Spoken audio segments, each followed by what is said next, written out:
bienvenue dans ce nouvel épisode de podcast de La Voix d'une amoureuse. Je suis ravie de te retrouver aujourd'hui et aujourd'hui je vais te parler d'un sujet à la fois tabou et surmédiatisé, ce qui est peut-être assez difficile du coup à cerner, la masturbation. Alors c'est un podcast qui s'adresse vraiment beaucoup aux personnes qui ont une vulve et en tout cas aux personnes que j'accompagne. Donc tu peux aussi le partager peut-être à tes amis, tes sœurs, tes cousines. N'hésite surtout pas.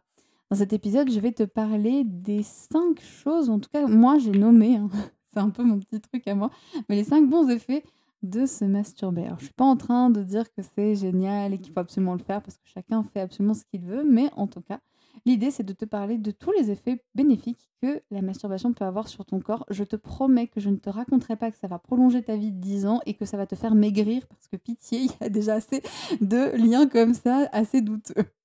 Alors moi, l'idée déjà, c'est de revenir un petit peu aux sources et de parler de la masturbation. Qu'est-ce qu'on entend par masturbation et pourquoi c'est important d'en parler?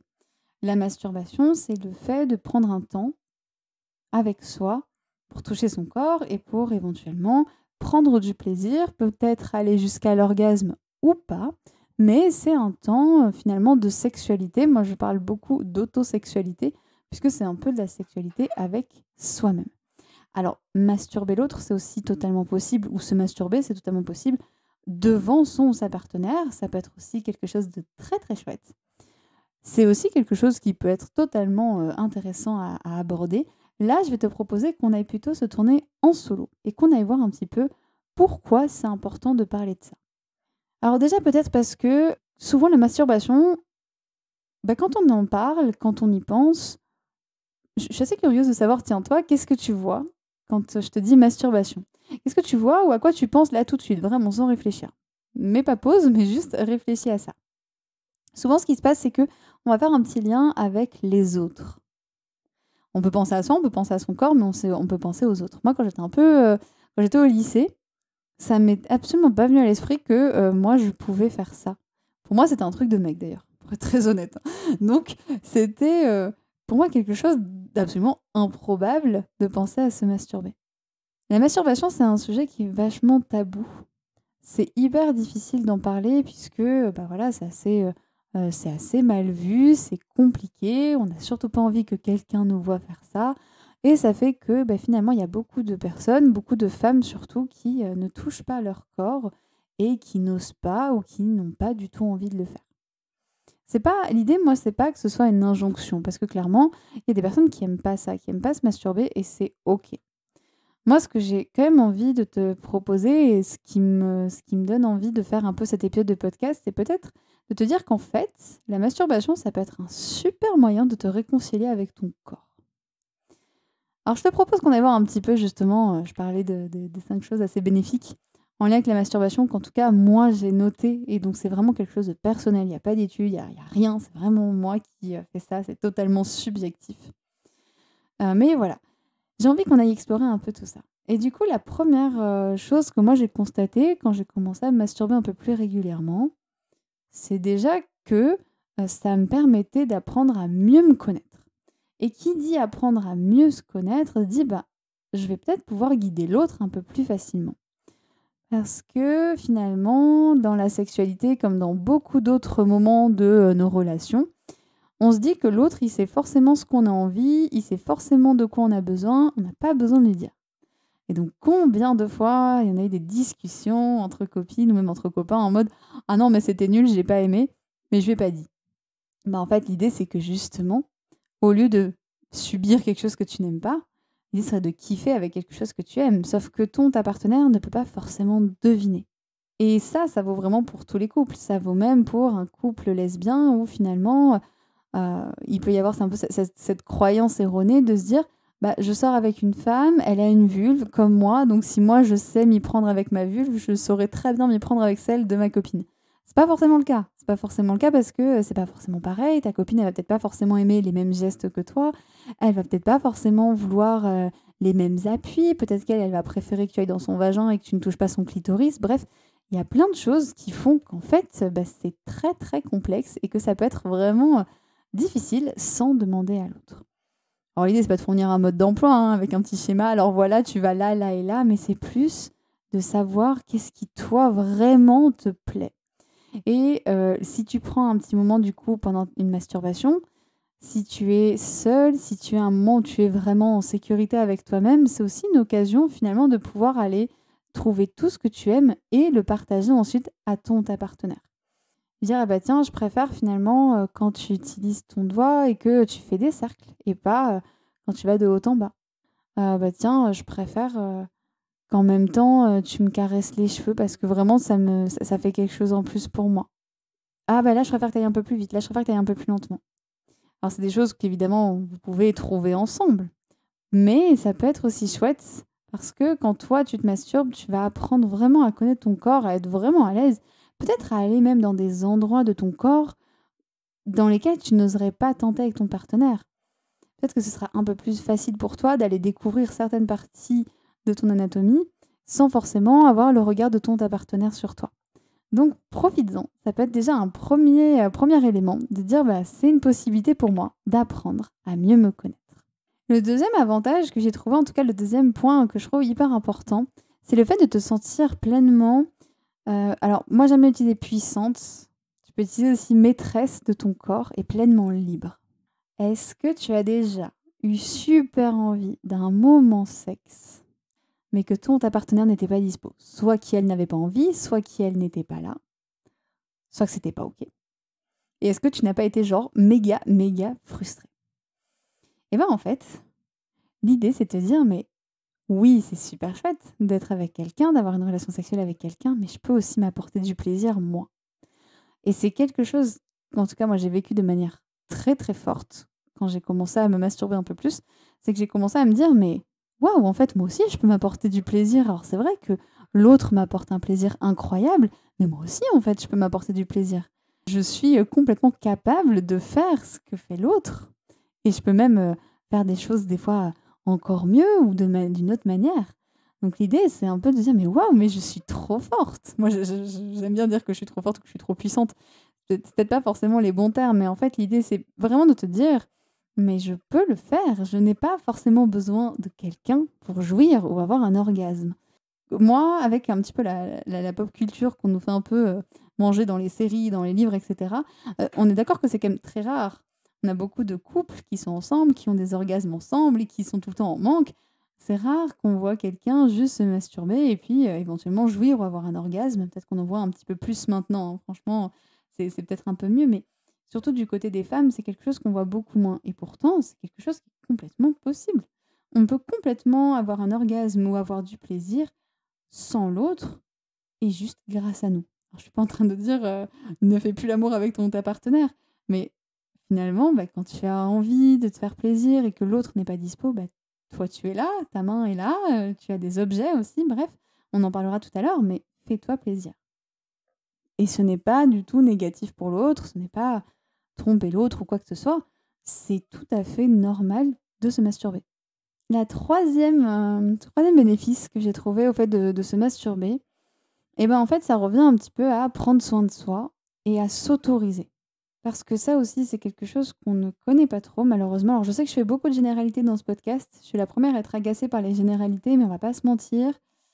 Autoriser une femme à prendre du plaisir, c'est un peu compliqué. Alors, maintenant, c'est peut-être un peu mieux, mais malheureusement, bah, souvent, voilà, un mec, qui va avoir beaucoup d'aventures amoureuses, d'aventures sexuelles, on va pas lui dire grand-chose. Une fille, elle va se faire souvent insulter, il va y avoir pas mal, voilà, d'insultes bien agréables et bien sympas qu'elle va se prendre dans la tronche si elle ose dire qu'elle a beaucoup de relations sexuelles ou si elle assume pleinement qu'elle se masturbe et qu'elle aime ça. Ça peut être assez mal vu et ce qui fait que, bah, soit on n'en parle pas, soit on n'ose pas le faire. Mais moi, je t'invite à t'autoriser à prendre du plaisir parce qu'en fait, bah, il y a un moment donné, il y a rien de mal à ça. Il y a rien de mal à aller se faire masser les pieds chez quelqu'un. Bon, bah, il y a aucun mal à se masturber soi-même, hein. Il y a aucun problème avec ça. Donc surtout, n'hésite pas à prendre ce temps-là et à t'autoriser vraiment à prendre du plaisir. Ça peut être super difficile au début, hein, donc vas-y petit à petit, peut-être, juste d'abord en posant une main sur ta vulve, juste peut-être, en y pensant sous la douche, ou peut-être, voilà. Mais l'idée, c'est juste d'y aller tout doucement et de te dire: «Mais j'ai totalement le droit, je fais de mal à personne et c'est mon corps, en fait, et j'ai le droit de me le réapproprier». Je t'en parlais tout à l'heure et je trouve que ça rejoint un petit peu ce que je te disais quand je te parlais du fait de mieux se connaître. Le quatrième bon effet de la masturbation que j'ai trouvé, c'est le fait de découvrir des zones de son corps qu'on ne connaissait peut-être pas. Tu sais, ce tout petit pli là, juste un tout petit peu sur la droite, genre qui est vraiment tout petit et que tu as senti parce que d'un coup ton doigt est passé dessus et que tu t'es dit «Oh, mais c'est trop bien!» Bah voilà, c'est même pas de découvrir une partie de ton corps, hein, je suis pas en train de te dire que mais l'idée c'est juste d'aller découvrir des micro-zones, des micro-endroits super agréables. Et des fois, juste en posant, les mains sur, sa vulve ou même, par exemple, en posant, sur, l'intérieur des cuisses, se dire: «Ah mais tiens, en fait, ça j'ai jamais fait attention, mais c'est super agréable quand on me caresse ou quand je me caresse, sur l'intérieur des cuisses, mais en fait, j'aime beaucoup». Parce que c'est vrai que la masturbation, c'est pas forcément uniquement toucher, sa vulve, toucher ses seins et puis aller jusqu'à l'orgasme, hein. Ça peut être vraiment toucher son corps, passer vraiment du temps, en fait, à découvrir tout ce qui nous plaît et c'est en ça que je te dis que tout le monde est très, très différent parce que toi, peut-être qu'il y a des zones qui vont vraiment te faire monter très, très loin et des personnes pas du tout. Donc amuse-toi, prends ça un petit peu comme un jeu et va un peu découvrir tout ce que peut révéler ton corps. Surtout que ce qui est assez chouette, c'est que finalement, chaque centimètre va être sensible différemment. Tu le sais peut-être, hein, mais déjà, quand tu touches ton clitoris à l'extérieur, tu touches juste une partie de ton clitoris. Et quand tu mets un doigt ou deux, par exemple, ou plus dans ton vagin, tu vas peut-être titiller certaines branches de ton clitoris à l'intérieur. Et tu verras que des fois, juste en bougeant ton doigt d'1 centimètre, en le bougeant un peu à droite, un peu à gauche, c'est pas du tout les mêmes sensations. Et c'est là où après tu pourras faire bosser ta partenaire, lui dire exactement toi ce que tu aimes et puis, bah, t'amuser aussi, te dire: «Mais tiens, j'ai un peu ma carte du maraudeur du plaisir», quoi, voilà, petite, référence à Harry Potter. Mais en tout cas, voilà un petit peu ce que je voulais te partager avec ce côté de, découvrir ton corps et t'amuser, en fait. Et du coup, vu qu'on parle de s'amuser, bah, ça me permet de poser directement ce cinquième bon effet, de la masturbation, c'est de développer ta créativité et avoir de nouvelles idées, de nouveaux fantasmes. C'est un peu comme tout finalement, plus on pratique et plus ça vient «facilement» entre guillemets et en fait, le fait de prendre du temps pour toi, pour te donner du plaisir, pour te masturber, ça va te permettre peut-être de développer un imaginaire érotique un peu plus fort. Peut-être que en te caressant, tu vas avoir, des idées de fantasmes qui vont venir, que tu pourras partager à ton ou ta partenaire ou pas, tu peux aussi les garder pour toi. Ça peut être aussi, l'occasion de, profiter, de ta créativité pour réfléchir. Bah, tiens, est-ce que j'utilise un doigt? Est-ce que j'utilise 2 doigts? Est-ce que j'utilise un sextoy, qui vibre? Est-ce que j'utilise un gode? Je vais pas forcément, m'étaler sur cette partie-là parce que cet épisode est déjà un petit peu long, mais l'idée, en fait, c'est d'être créatif et c'est aussi de peut-être écouter ce que ton corps a envie. Peut-être qu'un jour, il aura envie d'un truc, d'un vibro, peut-être qu'un jour, il aura envie de tes doigts, bref et l'idée, c'est juste de profiter.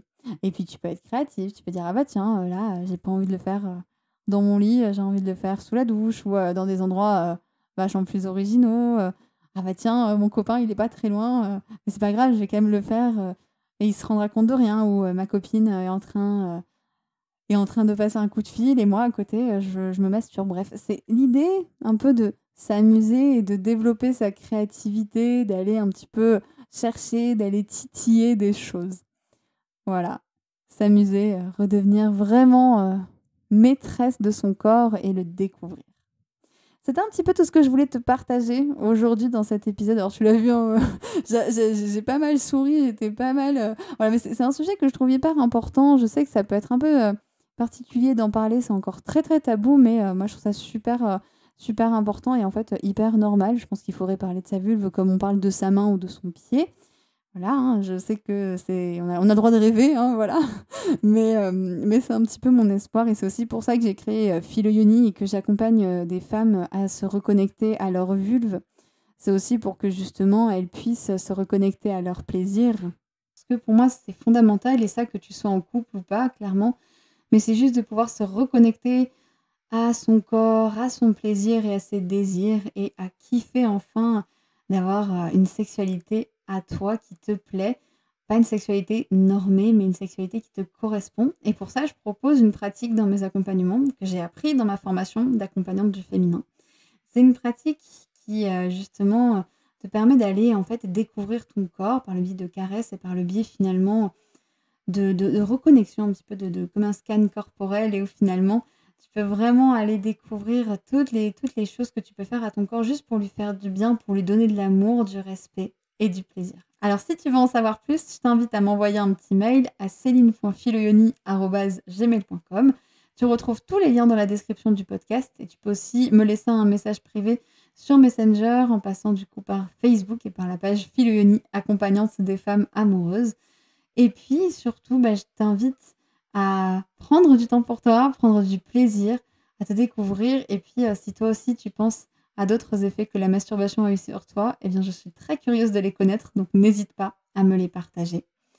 N'hésite pas à mettre 5 étoiles si ce podcast te plaît, peu importe la plateforme sur laquelle tu l'écoutes. Et puis n'hésite pas à t'y abonner, comme ça tu pourras y retrouver tous les épisodes qui sortiront, que ce soit des épisodes en solo, des épisodes où je reçois des invités, parce que j'adore cet échange aussi. Et tu pourras retrouver aussi tous les épisodes d'avant qui parlent de couple, de communication et de sexualité.